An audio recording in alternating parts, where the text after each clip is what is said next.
I never expected a simple smile from her to change me. But when the widow winked, it felt like time itself bent, and suddenly I was the one learning what it meant to be alive again. I still remember the first time I noticed her. It wasn't dramatic, no thunderbolt moment, no sweeping background music. Just an ordinary late afternoon in the corner of a quiet café, the kind of place where the windows caught the golden light and turned it into something softer, warmer. I'd gone there often to clear my head, to sip coffee and pretend to read, while mostly just watching the world pass by. She was sitting near the window. A book rested open in her hands, though I could tell she wasn't reading every line. Her gaze drifted now and then to the street outside, almost as if she were waiting for something that never came. There was a steadiness to her posture, but also a stillness, like someone carrying a weight they didn't always want others to see. I noticed the small details first. The way her reading glasses slipped down the bridge of her nose, and she nudged them back absent-mindedly. The way she tucked a loose strand of hair behind her ear, slow and graceful, as though the gesture had been practiced over years. Her presence was composed, elegant, and yet there was a softness around her eyes that made me wonder what she looked like when she laughed freely. When the barista called out my order, she glanced up, almost casually. But for a split second, our eyes met. Hers were a shade that reminded me of autumn leaves just before they fall, deep, warm, but with a quiet fragility. I froze, unsure whether to smile or simply look away. I must have done something in between, because her lips curved, just slightly, into the kind of polite smile people give strangers. But it lingered long enough to leave a mark. I found myself choosing a table not too far from hers, pretending it was coincidence. The truth is, something about her presence drew me in, not in the way of instant attraction, but more like curiosity, reverence, even. She looked like someone who had lived through storms and still managed to sit calmly in the sunlight. As I unwrapped my pastry, I heard her let out a small sigh, barely audible, but the kind of sound that carries weight. She rubbed her thumb across the edge of the book as though lost in thought. And then, for reasons I can't explain, I said the first thing that came to mind. "Good book." Her head turned toward me, surprised. For a moment I worried I'd intruded. But then, she gave a tiny nod, a smile touching her lips. "It's familiar," she said, her voice low and steady, with just the faintest tremor of something unspoken. Sometimes I think that's why I read it again. It feels like coming back to a place I know. I smiled in return, though inside, I felt something shift. A stranger's voice shouldn't have carried that much weight, and yet hers did. That was how it began. Quiet, unassuming, just an afternoon in a cafe. But looking back, I realize it wasn't chance at all. It's strange how some people keep appearing in your life as if the universe is quietly nudging you closer. After that afternoon in the cafe, I told myself it was nothing. A passing moment, a polite smile. But then, I started noticing her everywhere. Not in an intrusive way, more like a rhythm. Some evenings I'd walk the small trail that wound through the neighborhood park, and there she would be, moving at an unhurried pace, her hands tucked into the pockets of a long coat. Other times, I'd duck into the little bookstore 2 blocks away, and there she was again, tilting her head as she scanned the shelves. Each time, we'd exchange a nod, a soft smile, a few words. Nothing more. But those small interactions began to feel like threads weaving a quiet connection between us. The first time we really lingered in conversation was on one of those cool, early spring afternoons when the air carried just enough chill to make you pull your jacket tighter. I was leaving the grocery store, fumbling with a paper bag that was clearly too heavy for one hand. She was walking out at the same time, holding just a small basket of fruit and a loaf of bread. "You're going to drop that?" she said, her voice carrying that same steady warmth I remembered. "Not if I win the battle first," I joked, shifting the bag awkwardly. She smiled, a real smile this time, one that reached her eyes. Then she reached forward, plucked an orange that had rolled dangerously close to the edge, and placed it back on top with a kind of playful care. There, crisis averted. I don't know why, but her small gesture felt more intimate than it should have. Maybe it was the nearness, the brush of her sleeve against mine, the way her perfume lingered, light and floral, when she leaned in. Or maybe it was just how natural it all felt, like we'd known each other longer than we had. After that, conversations came easier. On the park trail, she teased me about walking too fast, claiming I made her feel like she was chasing a bus. At the bookstore, she raised an eyebrow when she caught me flipping through a worn-out poetry collection. "Didn't take you for the brooding type," she said, and when I tried to defend myself, she winked. That wink caught me off guard. It wasn't bold or flirtatious, more like a spark of mischief slipping through the careful composure she usually carried. But it did something to me. It made me wonder who she was when no one else was watching. And maybe that's when I started to realize it wasn't just coincidence. I looked forward to those small meetings, the way her presence softened the edges of the day. I found myself scanning the park or the shelves, hoping for her, without admitting it to myself. There's a certain danger in subtle bonds. They creep in quietly, without permission, until suddenly you realize they've become the best part of your routine. It was one of those evenings when the light fades so gently you hardly notice the world slipping into dusk. The park was almost empty, except for the hum of cicadas and the occasional bark of a dog in the distance. She and I found ourselves sitting on the same wooden bench, as if it had been waiting for us. The air smelled faintly of cut grass and rain from earlier that afternoon. I sat with my elbows resting on my knees, turning my coffee cup slowly in my hands. She sat beside me, her posture straight but relaxed, the kind of poise that seemed natural to her. For a while, we just watched the sky bruise into shades of purple and gold. It was her voice that broke the silence. Soft at first, almost as if she was talking to herself. My husband used to love evenings like this. I turned to her, but she was still watching the horizon. There was no tremor in her tone, no tears, just a quiet steadiness that somehow carried more weight than if she had been crying. He'd insist on walking, even if we were tired. He said sunsets reminded him that endings could be beautiful. Her lips curved, but it was a sad smile. It's been years, and I still haven't figured out how to walk without feeling like something's missing. Her words settled between us, fragile but unshakable. I didn't know what to say at first. What words could possibly be enough? So I didn't speak. I just let the silence stretch, hoping it would feel more like a safe space than an empty one. She glanced at me then, perhaps expecting awkwardness, maybe even pity. But I only met her gaze and gave the faintest nod, as if to say, "I hear you. I'm not running from this." That seemed to ease her. She exhaled slowly, her shoulders lowering just a little. Her hand rested on the bench, fingers brushing against the worn wood. Mine was close, not touching, but close enough to feel the warmth radiating from her skin. Without really thinking, I let my fingers drift until they barely grazed hers. It wasn't a full touch, more like a quiet question. She didn't pull away. Instead, she let her hand remain where it was, our knuckles almost aligned, the space between us humming with unspoken meaning. "Sometimes I feel guilty," she admitted, her voice low, "for wanting to smile again, for letting moments like this matter." I swallowed hard, wishing I could take away that guilt with a single sentence. Instead, I whispered, "Wanting to feel alive isn't something to apologize for." Her eyes glistened in the fading light, though no tears fell. She tilted her head slightly, as if she hadn't expected kindness to feel so steady, so simple. For a long while, we sat like that, side by side, fingers brushing, hearts cautious but open. And as the sky darkened fully, I realized something had shifted. This wasn't just a friendship. Not anymore. The first time I saw her laugh without holding back was in her kitchen. It had started with something simple. She'd invited me over one Saturday to help with dinner. I wasn't sure if help was the right word, considering my cooking skills, but she insisted. "If you can carry groceries, you can chop vegetables," she teased. Her kitchen was warm and inviting, bathed in late afternoon sunlight that spilled across the counter.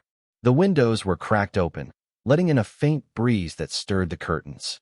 She moved around the space with an ease that fascinated me, every gesture unhurried, graceful, as though she'd been cooking in this kitchen for a lifetime. I stood at the counter, knife in hand, facing a pile of onions that seemed determined to make me fail. She leaned beside me, arms folded, watching with a mix of patience and amusement. "You're holding that knife like it's a weapon," she said, the corner of her mouth twitching. I tried to protest, but the onion slipped under my clumsy grip, and she burst into laughter. It wasn't polite or restrained. It was genuine, bubbling up in a way that made her eyes shine. The sound filled the room, warm and contagious. Embarrassed, I laughed too. "Hey, Don't underestimate my battle skills. This onion doesn't stand a chance. Oh, I'm sure, she said dryly, stepping closer. She placed her hand lightly over mine, guiding the knife to the cutting board. Her fingers were cool, steady, and her touch sent a ripple of awareness through me. She didn't seem to notice, or maybe she did, but she carried on, demonstrating the right motion. See? Rock the blade gently. Don't force it. I tried again, this time more carefully, and she nodded approvingly. Better. But you're still not getting out of dish duty. I groaned theatrically, and she laughed again, shaking her head. Then, as if unable to resist, she reached into the flour tin and flicked a dusting of it at me. The white powder landed on my shirt, and I blinked in disbelief. Did you just consider it motivation? She said, her eyes glinting with mischief. Without thinking, I dipped my finger in the flour and swiped a small streak across her wrist. She gasped in mock outrage, her mouth forming a perfect O. For a heartbeat, we stood there frozen, both of us aware of how close we were, how easy it would be to bridge that last inch between us. But then she laughed again, that same full, unguarded laugh that seemed to lift the whole room, and shook her head. You're making me feel young again, she said, almost playfully, almost as if the words slipped out before she could stop them. Her eyes flickered downward after she spoke, a hint of shyness breaking through her usual composure. I felt my chest tighten at the honesty in her voice. I didn't answer right away. I didn't need to. The moment carried its own weight, gentle and electric all at once. And for the first time, I saw not just the widow who carried years of loss, but the woman rediscovering joy, piece by piece, laugh by laugh. That night, after leaving her house, I couldn't sleep. The taste of her laughter still lingered in my mind, but so did her words. You're making me feel young again. They echoed in my chest, somewhere between a compliment and a confession. I lay in bed staring at the ceiling, torn between exhilaration and unease. She was older, wiser, carrying more history than I could begin to imagine. And me? I was young enough that people would notice the difference. What would they say if they saw us together? Would they understand, or would they reduce it to something shallow, something it wasn't? The more I thought, the more the doubts crept in. Was I offering her comfort, or risking reopening wounds she had worked so hard to heal? I tried to tell myself it was just friendship, that we were two people enjoying each other's company. But the truth gnawed at me. Friendship alone didn't make my pulse quicken when she brushed my hand in the kitchen. Friendship didn't keep me awake, replaying the way her eyes softened when she looked at me. And I wondered, what was she thinking, lying in her bed that same night? The next time we met, the weight of those questions hung between us. She had invited me for a walk through the park, something simple, but even the air felt different, heavier somehow. She wore a long scarf draped loosely over her shoulders, her hair catching the light as the wind tugged at it. Normally, she would tease me about my quick stride, but this time she walked in silence. I matched her pace, waiting for her to speak, but she didn't. At one point, she paused by the pond, watching the ducks ripple across the surface. Her expression was thoughtful, almost distant. I caught myself studying her profile, the elegant line of her jaw, the faint crease between her brows. You're quiet, I said gently. She gave a small smile, but it didn't reach her eyes. So are you. I hesitated, then admitted, I don't always know what to say. Her hands were folded in front of her, fingers tightening slightly, as if bracing herself. Sometimes I don't either, she whispered. Part of me feels alive around you, and another part wonders if it's wrong to feel that way at all. Her honesty hit me harder than any silence could have. I wanted to reach for her hand, to reassure her, but I froze, afraid that if I moved too quickly, I'd confirm the very fear she was voicing. The moment stretched, fragile and raw. The evening air carried the faint chill of spring, and yet, standing beside her, I felt caught between warmth and distance. We continued walking after that, our conversation careful, almost restrained. No laughter, no playful teasing, just the unspoken truth pressing against us both. We wanted something more, but neither of us was ready to step across the line. It felt like standing at the edge of a bridge, the water below calm, the other side within reach, and yet, our feet refused to move. The night it rained, I almost didn't go. The sky had been threatening all afternoon, dark clouds gathering until the first drops began to fall in sheets across the pavement. Most people hurried indoors, but something in me pulled toward her house, as if the storm outside had nothing on the one building inside my chest. By the time I reached her doorstep, I was soaked through, hair dripping, clothes clinging. When she opened the door, her eyes widened in surprise, then softened into something I couldn't quite name. "You'll catch your death like that," she said, stepping aside quickly. "Come in." The warmth of her home hit me instantly, the scent of chamomile and faint vanilla wrapping around me like a blanket. She handed me a towel without a word, and for a moment, we just stood there, me dripping rainwater onto her floor, her studying me with that mix of exasperation and tenderness that made my chest tighten. "Sit," she urged, pointing toward the living room.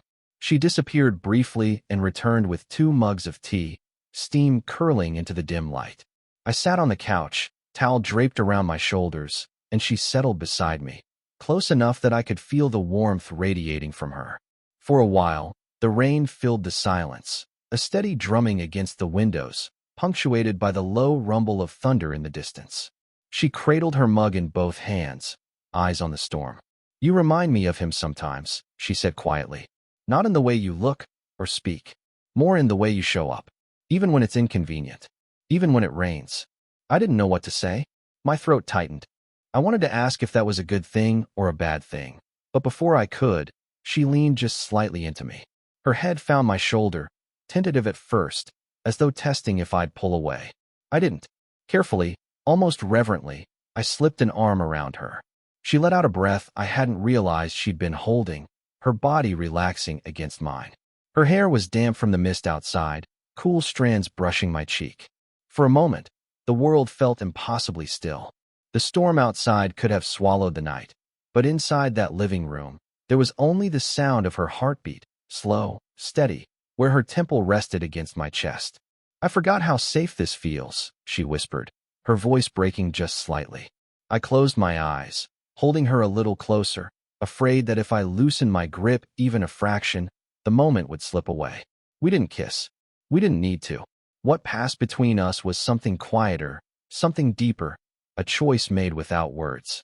And as the rain softened against the window, I realized the hesitation that had been holding us back was dissolving.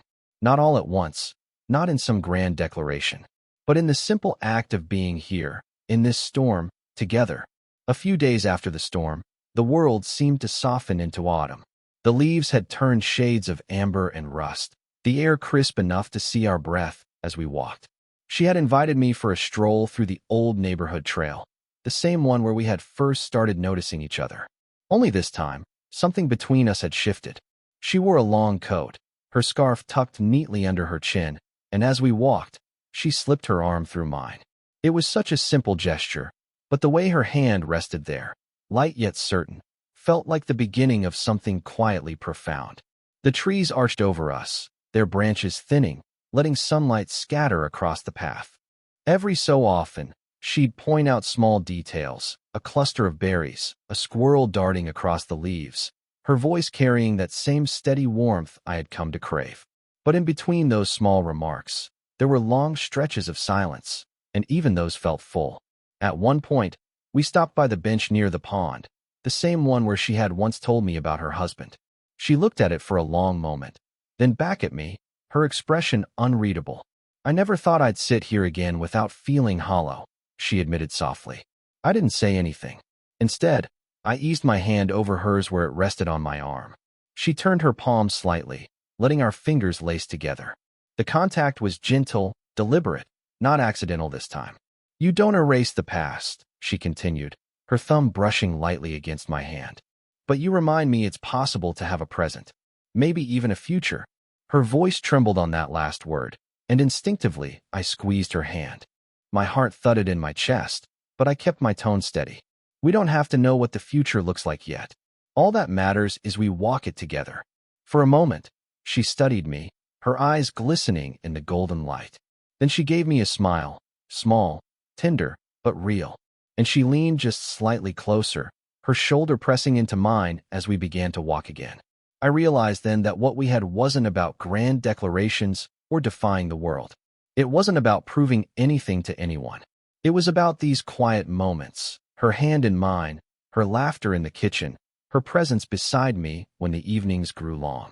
People might notice, might question, might never understand. But as the leaves crunched softly under our steps, I felt certain of one thing. I wanted this. I wanted her. And when she tightened her grip on my hand, as if agreeing without words, I knew she felt the same. Not fiery, not rushed, but a steady flame. The kind of love that didn't demand the world's approval, only our own. And for us, that was enough. If this story touched you, don't forget to like and subscribe for more slow burn romances. Share it with someone who believes that love, no matter when it finds us, can still feel timeless. 15.